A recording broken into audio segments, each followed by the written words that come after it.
We're here today with Dr. Adrian Rain, the author of the book The Anatomy of Violence and a Pick professor at the University of Pennsylvania. So, Dr. Rain, can you really tell if someone will be a violent criminal just by looking at their brain scans? It's not perfect prediction by any means, but yet we're getting some information, added value over social and behavioral predictors about who's going to become a violent offender, whether it's poor functioning in the frontal region of the brain or a low resting heart rate, or the fact that they had birth complications early in life which damaged the brain, or the mother smoked or drank during pregnancy. These are all factors, biological factors, that are combining with social factors to give us a better understanding of the causes of crime. And once we can understand the early factors that go to shape violence and crime, we are going to be in a much better position to be able to predict it in the future. And brain imaging research is right now giving us information, again, over and above the usual predictors of which individuals are going to commit a violent offense in the next 3 to 4 years. So you could look at a number of statistics about an individual and say, well, they are more likely to commit crime than someone else. What does that mean? What should we do with that information then? Well, it's never going to be perfect prediction, but nevertheless, today, every day, we make decisions on which prisoners to let out of prison. Or an offender, do we put them into prison or do we give them community service? We need to assess their dangerousness levels. And right now we do it on the basis of just demographic and social factors, like are they male? How old are they? What's their employment record like?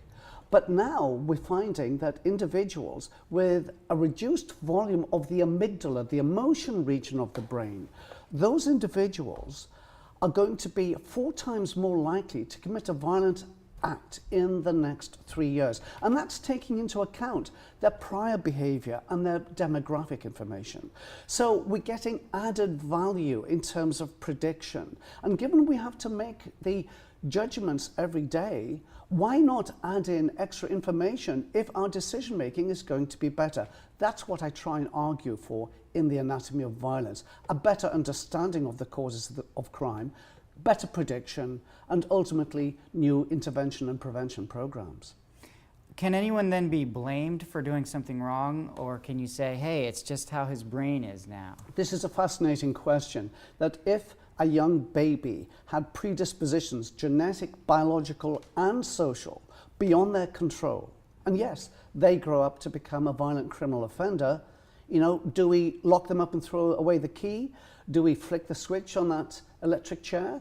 To what extent do we hold them responsible? To what extent do we punish them? Compared to an individual who never had any of those early risk factors that constrained their freedom of will early on in life, and they instead just chose to commit evil. So let's assume that there is free will. Then I would say some people do not have as much free will as others, and that it's shades of grey. It's a dimension, it's a continuum. It's not black and white. And it's not innocence and guilt. It's shades of grey and a dimension like height and weight. There's degrees of responsibility, degrees of free will. And I think we increasingly need to take this into account in the judicial system in the United States in the future. Would there ever be a time where we should imprison somebody before they commit a crime, just because they look so likely to commit a crime in the future? The Minority Report, Stopping Crime Before It Starts, the preemptive strike, that's what I think a lot of people are very concerned about.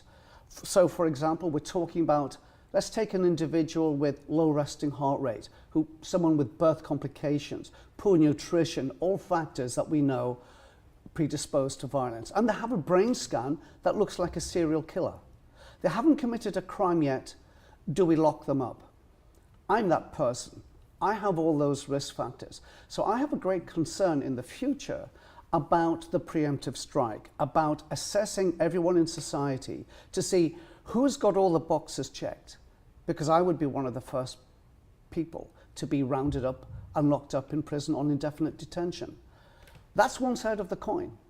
The other side of the coin is that with increasing knowledge and science over time and over the decades, we will get into a better position of predicting who is going to be at risk to society. And if we want to protect society, if we want to protect people and children and women in society as well as men, do we need to act earlier than we're acting now? That's the neuroethical dilemma that I think we're going to be faced with in a not too distant future. Right. Now, your work is informed by a lot of different disciplines. In fact, you have assignments in 3 different departments in 2 different schools at Penn, in the School of Arts and Sciences and also in the Med School at Penn. What are those 3 different departments, and how do they inform your research? It's been fascinating being at Penn, being in 3 different departments there that really richly inform my research and my knowledge, and my students too. So I'm in criminology, and what that department is teaching me is don't forget the social environment. The social environment is critical, like neglect early on, like child abuse early on, bad neighborhoods, even the stress of an urban way of life. That can impair the brain in a way to lead on to crime and violence. So don't forget the social part of the equation is what I get from criminology. From psychology and neuroscience, I get the new tools and techniques, brain imaging, molecular genetics, to be able to pry into the criminal brain really for the first time. You know, it's only recently, in recent decades, we've been able to look into the minds of murderers. And through neuroscience, social neuroscience in psychology, I'm getting that leverage. And in psychiatry, here at Penn, we had Tim Beck, who developed cognitive behavior therapy.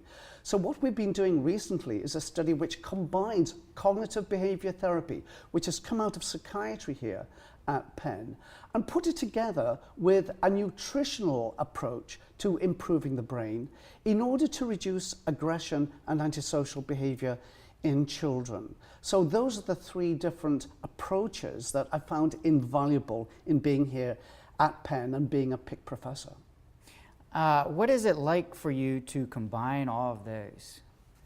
To me, the violent offender is like a jigsaw puzzle. So, you know, there's not one cause to crime. For decades, we've been turning over the social pieces of the jigsaw puzzle, like bad parenting, bad homes, bad neighborhoods, racial discrimination. Important social pieces, right? Now what we've been doing through social neuroscience and what I call neurocriminology is uncovering the biological pieces, high testosterone, low heart rate, birth complications which damage the brain, poor frontal lobe functioning, and a certain genotype. These are the biological pieces. Now what we've got to do is put these pieces together to see how the biological pieces interact with the social pieces to create the violent offender. Once we can see the violent offender's face in his true colors, it's then that we'll be able to stop the rot. It's then that we'll be able to intervene with the right people in the right way. So it's only by combining all of these disciplines that you're able to have this full picture. Is that right? It's a mosaic. It's like a jigsaw puzzle. It's like you need every piece on this chessboard to play the game. And the same is true in the game of solving crime and violence. We need all the pieces together. We need all the chess pieces. We need all the spaces on the table to place the pieces, play the game, see how those pieces interact and form to create the causes of crime and violence. It's indispensable. The overall gestalt, the overall picture.